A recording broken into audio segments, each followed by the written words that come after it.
University. Let's go, Curtis Connor stands out there. This book is backwards.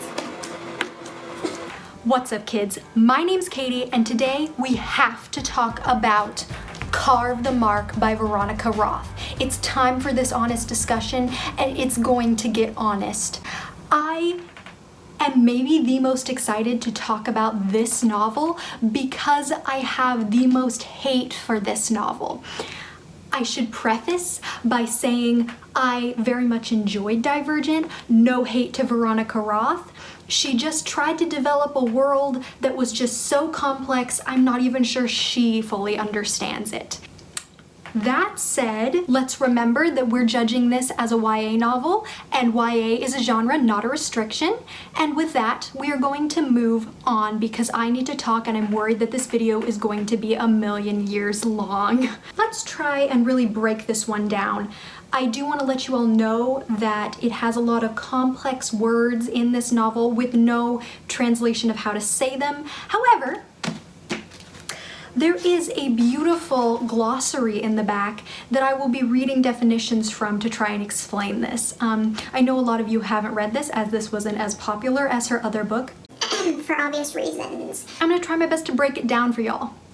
Oh, and in case you're wondering, it's called Carve the Mark because every time the Shotet kills someone, they scar themselves for the person that they killed, and they stain it with this blue pigment. And so people like Ryzek and Syra have a bajillion marks on them.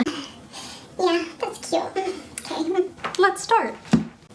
I don't even know where to start with this absolute disaster of a novel. Okay. Yeet. So Carve the Mark by Veronica Roth takes place in a whole different universe. Roth really said, let me create a whole new world and only make a duology out of it. A whole new world. So let's break it down because there are multiple planets. Can you even see? So this is a picture of the solar system. None of the other planets really matter. We're just gonna talk about the one that we mostly live on, and that is Thuv. Now Thuv is split into two halves, one half being Thuv and the other half being the Shotet. Now the Shotet are kind of like Sparta. Sparta! They are known for being just brutal and horrible. And then Thuv is a little bit more relaxed. Both of them have their own governments, and for the most part they're fine living that way, except of course you have the Shotet over here who really just want to rule the entire planet. And as far as I can tell, Thuv is the only planet that has two warring halves. All the others kind of seem to be fine, but also we don't learn a lot about the others. So I don't really know why we needed to create a whole new universe, okay? I don't get it. I'm sorry, I'm already flying off the handle. So we have Shotet and we have Thuv, and it's confusing because the planet is also Thuv, but from now on, whenever I say Thuv, I'm talking about this half, and Shotet is this half, okay, of said planet. Which is also Thuv. Okay. Great. So this novel is told from dual perspectives, one being our lovely Shotet princess, Syra, and the other half being told from Akos's perspective from Thuv. Akos is the son of an oracle. Something you all should know before going into this novel, although you really shouldn't go into this novel at all, is that Syra's perspective is told in first person and Akos's perspective is told in third person. You never really get to go into Akos's head, which is a little bit disappointing because, to be honest, he's the coolest character in this book. So what's really unique about this universe is that every single person is driven by the current stream, which is more or less just like an aurora borealis type thing visually that courses through the bodies of every person in the universe, and it gives them all special abilities or powers or whatever that sort of manifest in them once they hit like teenage years generally, or a little bit younger. Our lead Syra has the power of pain, and to be honest, I don't really understand what that means. From what I can discern, from what is given to us in this novel, it's basically like, and I'm very happy that I actually watched this show before reading this, otherwise I would have been so confused of what to picture in my head. She's basically like Rasmus from The Rain. Now, The Rain is a Danish show on Netflix. It's a good time, you should watch it. It's nothing like this book, but the way the virus sort of manifests itself in Rasmus is how I imagine this pain power to sort of look in Syra. It turns out to be even more accurate because towards the end of the novel, it stops being just veins crawling around, and it looks more like this.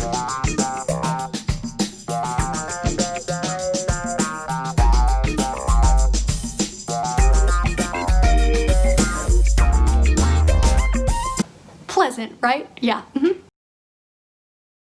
So her power is pain. She's constantly in pain. She can give other people pain. She doesn't really know how to take away the pain.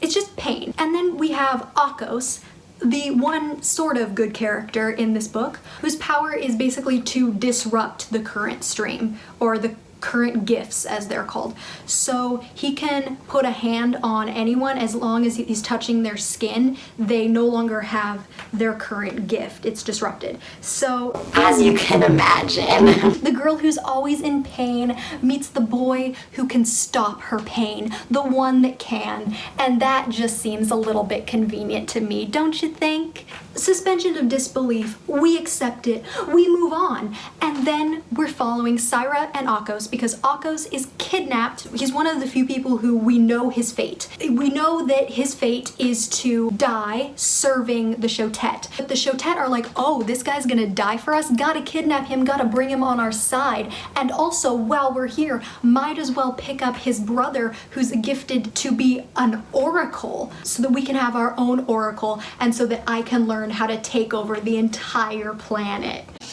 I don't even know if this makes sense. It's so chaotic. There's a few things in this world that I think are fun and we should talk about. So in the Shotet world, where we live most of our story because Akos is kidnapped when he's young and then he lives with Syra as kind of her ward, what have you, because he can take away her pain. Is he in pain? And so he's just constantly there holding her hand. And we learn a lot about how the Shotet are kind of sort of trained to be warriors. There are multiple styles of fighting. This is just a little example of the crazy words that are used in this book that are sort of kind of unnecessary. So we have the Al-Tahatak, a style of Shotet combat best suited for students who are strong in build, translate to the school of arm. The El-Matahak, a style of Shotet combat that has fallen out of favor, emphasizing strategic thinking, translate to school of the mind. Zivahatek, a style of Shotet combat best suited for students who are quick in mind and body, translate to the school of heart. This would be cool if we went into it a little bit more, but these definitions are mentioned in passing and then they use them like I'm just gonna know what they are, like this is a 5 million book series and this is the first book in the series. I can't deal with all these crazy words, okay? All right, now I'm gonna talk about some spoilery stuff. If you haven't read this before, you can really stick around because I don't recommend that you do and just listen to me rant. We already talked about the convenient romance in this. It's absolutely ridiculous. Like, we have two people in this whole novel that can touch Syra, and one of them is our romantic lead and the other one is a villain. What? It's just so convenient that we came across this one man in the universe that can disrupt the current stream. I'm sorry, what? Let's talk about the dual perspectives for a second, because we have Syra, who is very selfish, but also kind of sort of a stereotypical female YA lead with not too much of a developed character.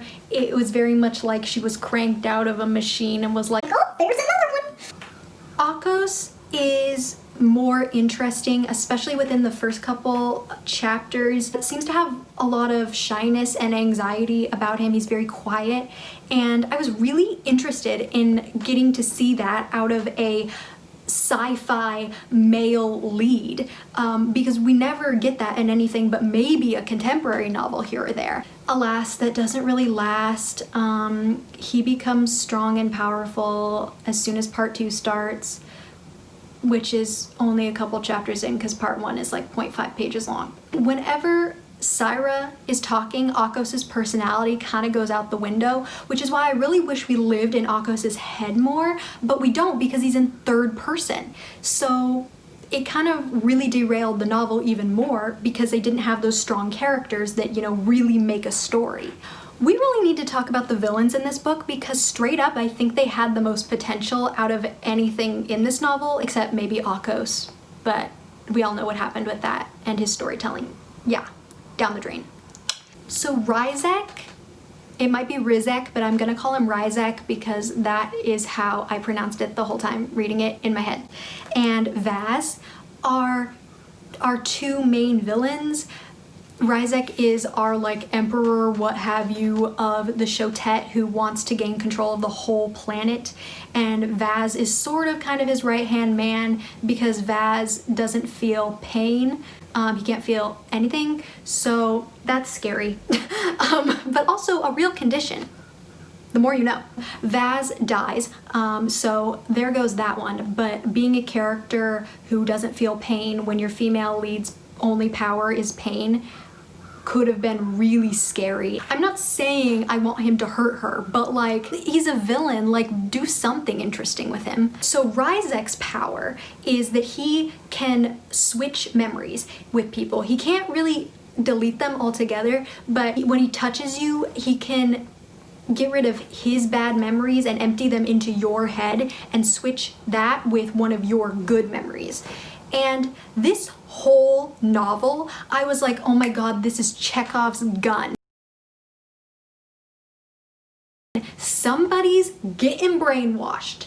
And I mean, yes, our Oracle Asia, whatever his name is, gets brainwashed, but it's not really what I was waiting for. I'm not gonna read the second novel, but I still think that it really is gonna be Chekhov's gun. It's going to be the thing that goes off. We know that Akos can't lose his memories, but also we have this whole other thing going on where it's like Akos could lose his memories as long as he's like malnourished enough that he's not really strong enough, because when he was broken down enough, Syra could hurt him. And so that means that it's possible that Ryzek could wipe his memories. Ryzek could also wipe Syra's memories. He doesn't want to touch her though because he's so afraid of pain. He's such a little coward, which is why he's an interesting villain, but he doesn't really go that extra mile that he could to make a really awesome villain. Granted, this is a first in a duology, but because there's only 2, I think it really needed to push a little bit more in this one. It really was probably the most interesting part of this book. Like, Ryzek is just so awful, and I just wanted more of that, you know, more of that awfulness to really, because none of the good characters were interesting. Ryzek is constantly taking so many of Asia's memories, and I'm just sitting here like, if he takes enough, won't he just become Asia? Like, if you take someone's memories, memories make up a person, but like, he still has some of his, but his good ones, not his bad ones. So ultimately, over time, wouldn't Ryzek become not bad anymore? That's something that I would love to see explored, but I'm not going to care enough to read the second book because it's not good. It's like she had this whole crazy concept for a whole amazing world. She just didn't feel it out that much. She just was like, oh, here's a bunch of crazy words. One of the things I hated the absolute most about this novel is all of the stupid politics talk. I do not read a YA novel for the politics, okay? When you're reading like The Mortal Instruments and it's spattered around, like, okay, whatever, I'm fine with that because we have a ton of spectacular characters and it's written in an entertaining way most of the time. And so, like, I can get past all the talk about the clave in The Mortal Instruments. This was so much talk about the kingdoms, and there's so much politics in this, and I didn't want it. It wasn't what I came here for. The last thing I really wanted to touch on is that I was reading this alongside reading Throne of Glass for the first time, and the amount of parallels this book has to Throne of Glass are actually astounding. I didn't even take note of all of them, but just know that in Throne of Glass there are like these two languages we go back and forth between, and it's like she doesn't speak this language, and in this book it was constantly like, do you speak Shotet? Do you speak Thuvist?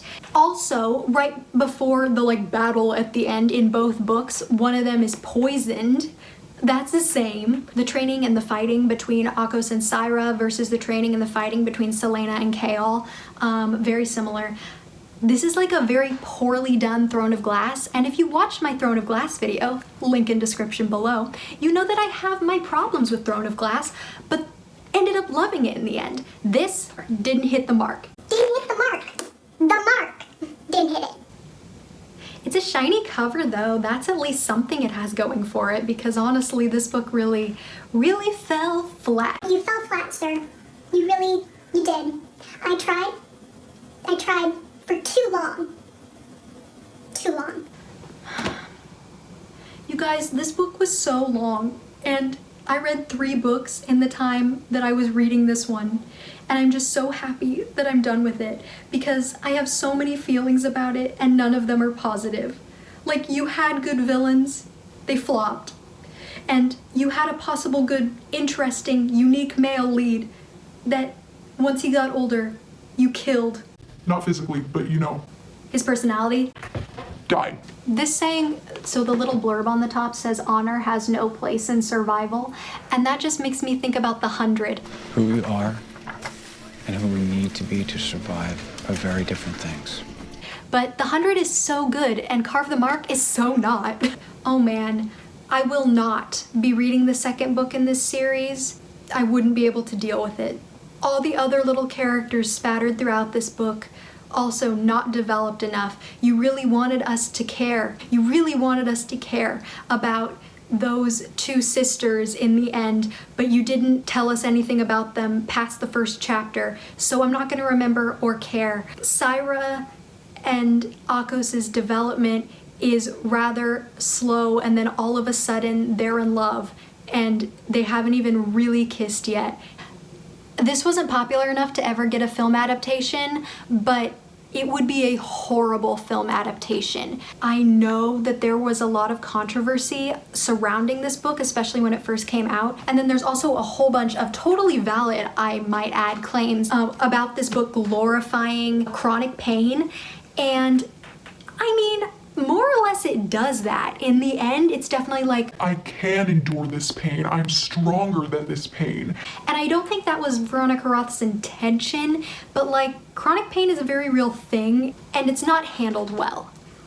The pacing, the story, the world, it all needed help, and frankly, the villain of Ryzek deserves to be a part of a better novel than this one. Okay, that's probably enough. Breathe. All right, everybody. Thank you so much for watching. Subscribe. Follow me on all my social media, which I will leave in the description below. Yet again, my name's Katie. Thank you so much for sitting through this rant video on one of my least favorite books I've ever read. By far, probably my least favorite YA book I've ever read. She really tried, and we have to give her props there. I'll see you next video. Hopefully I'll enjoy the next book more. You really tried, didn't you, buddy?